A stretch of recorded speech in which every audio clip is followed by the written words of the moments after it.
আজকে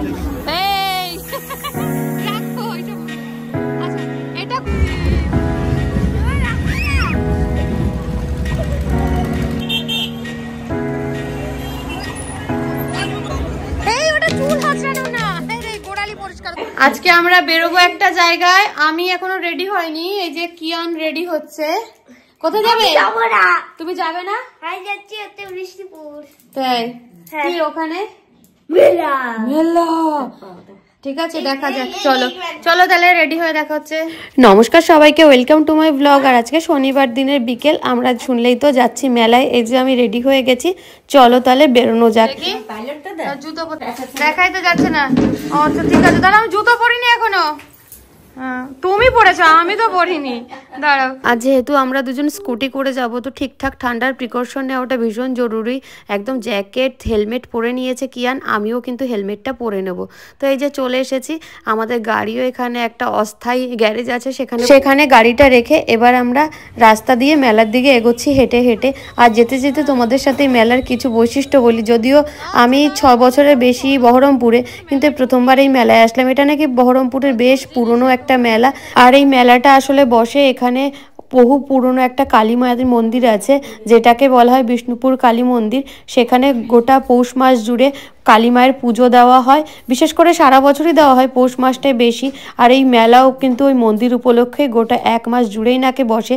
তো এই শনিবার ছিল শেষ শনিবার। আর আমার ছেলে এই সমস্ত খবর নিয়ে এসছে হচ্ছে ওর পড়ার ম্যামের কাছ থেকে।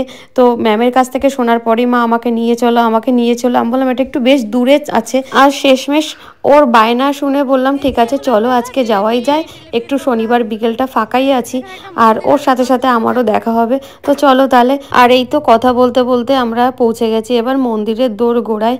যদিও শুনেছি সারা মাস জুড়ে এত ভিড় থাকে, প্রচণ্ড ঠেলাঠেলি হয়, কিন্তু আমরা যখন শনিবার দিন সন্ধেবেলা এসেছি ভিড়টা একটু কম মনে হলো।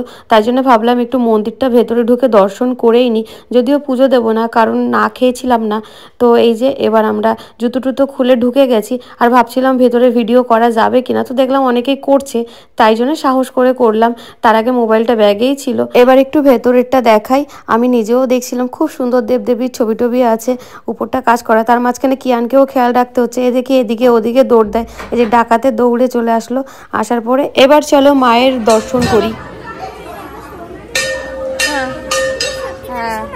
না না আমি জানি না কিছু। চলো হাত ছাড়ো, চলো।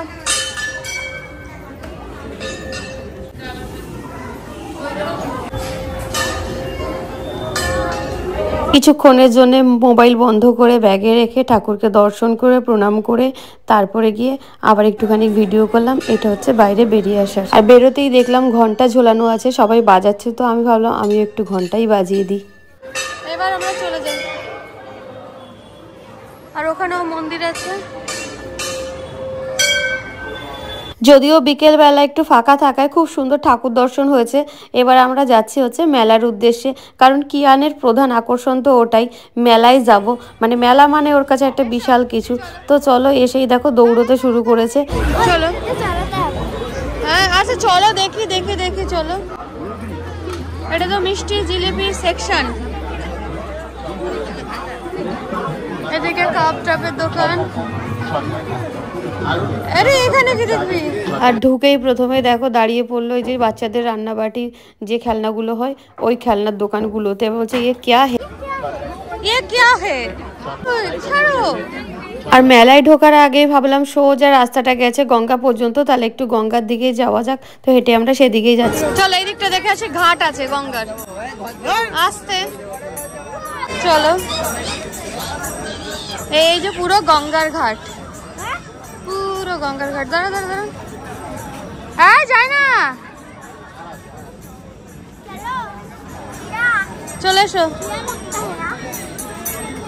আর গঙ্গা থেকে ফিরে এবার আমরা মেলার মধ্যে ঢুকছি। প্রথমেই দেখলাম এই যে কতগুলো ঠাকুরের দোকান। তো কিয়ান এসে এই যে শিব ঠাকুরগুলোকে ধরেছে, আর দেখো কি বলছে,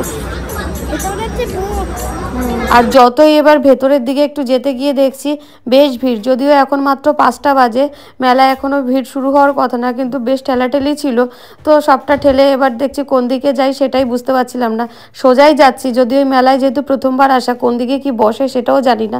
তো চোখ আটকে গেল ওই কানের দুলের দোকানে, আর এখানে খুব সুন্দর সুন্দর বেশ টেডিগুলো ছিল। নাগরদোলা, তো কিয়ানের কথা মতো এখন যাচ্ছি নাগরদোলনা কোথায় এসছে খুঁজতে। আসলে যে কোনো রাইডের ওকে একটাই চড়াবো, সেরকমভাবেই বলে নিয়ে যাই। তো এই যে এসে গেছে ড্রাগন ট্রেনে, এবার টিকিট নিয়ে নিয়েছি, নিয়ে এবার তাড়াতাড়ি করে চেপে যাওয়ার পালা। তো চলো দুজনে চেপে যাওয়া যাক। আর এই তো আমরা দুজন বসেও গেছি ড্রাগন ট্রেনে, ট্রেনটা বলছে একটু পরেই ছাড়বে। তো আমরা বসেছিলাম হচ্ছে মাঝামাঝিতে, মানে পিছনে কিছুজন বসেছে আর সামনেও কিছুজন বসেছে। আর কিয়ান বারবার বলছে তুমি ফোনটা বন্ধ করো মা, আমার ভয় করছে যদি ফোনটা পড়ে যায়। আমি বললাম তুই নাড়া দিস না আর বেশি কথা বলিস না, তাহলে কিন্তু ফোনটা পড়বে না। আর এই তো ট্রেন চলতে শুরুও করে দিয়েছে।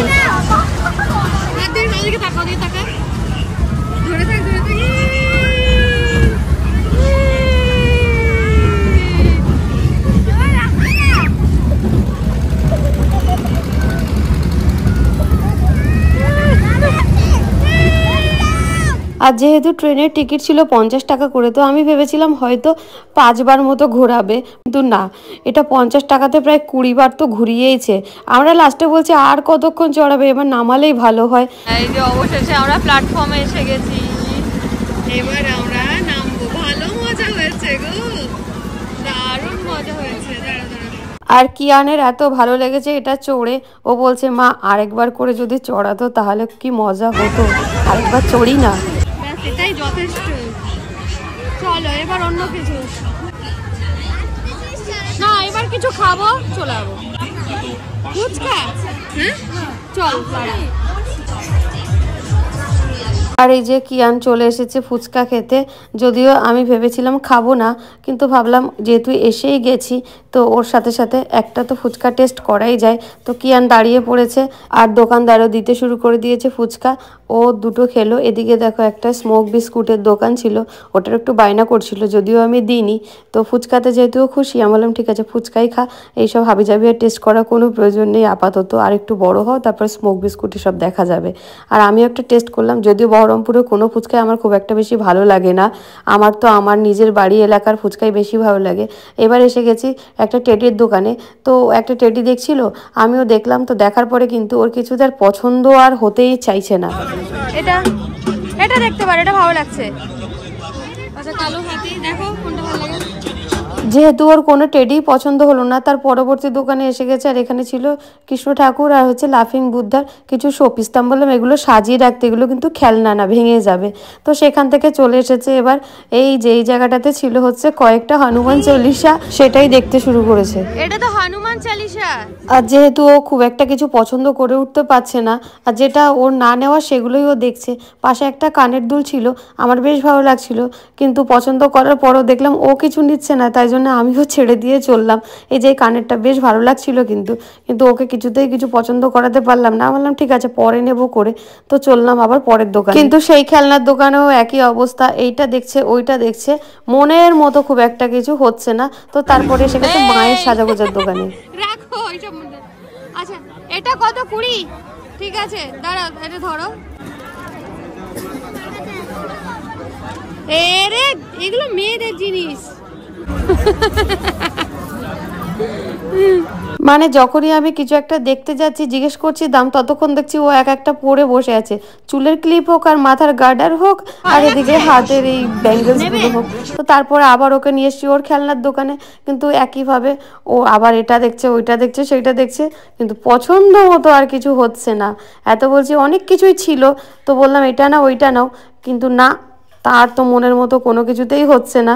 ঘন্টাখানেক মেলায় ঘুরে কিছু পছন্দ করতে না পেরে এবার আবার এসছে খাওয়ার দোকানে।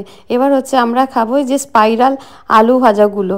তো এই যে রেডি হচ্ছে স্পাইরাল আলু ভাজা, এটাও কিন্তু ওর পছন্দ মতোই। বললাম ঠিক আছে চলো একদিন তো খাওয়াই যায়, যদিও আনহেলদি ভীষণভাবে।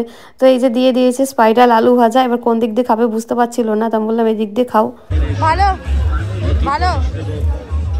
আর আলু ভাজা খেয়ে আবার চলে এসছে খেলনার দোকানে। এই ওটা চুল হাঁচড়ানো না, আরে গোড়ালি পরিষ্কার করার। এই তো গোড়ালি ঘষা ব্রাশকে চিরুনি ভেবে খানিকটা মাথাটা আসতে, তারপর ওর পছন্দ হয়েছে ছোট্ট খেলনাটা, যেটা জলে দিলে নাকি বড় বড় হয়ে যাবে। তো এই সব করতে করতে তার পেয়ে গেছিল 2 নাম্বার, আর আমরা ছুটছি এবার বাড়ির দিকে। তার মধ্যে স্কুটিটাও একটু দূরেই গ্যারেজ করা ছিল, তো খানিকটা আমরা হাঁটছি তাড়াতাড়ি করে হেঁটে, তারপরে স্কুটিটা নিয়ে এবার পৌঁছে গেছি বাড়ি। আর দেখো দৌড়ন করতে করতে আসলে হলো। আসলে মেলায় শুধু ঘোরাই হয়েছে, তেমন কিছু কেনা হয়নি। এনেছি মার জন্য একটু বাদাম, আর একটা ব্যান্ড কিনেছিলাম, একটা চুলের ক্লিপ কিনেছি মায়ের জন্য। আর এবার বেরোবে কি আনে বিশাল আকৃতি সেই খেলনাটা, দেখতে পেলে কত বড় খেলনা।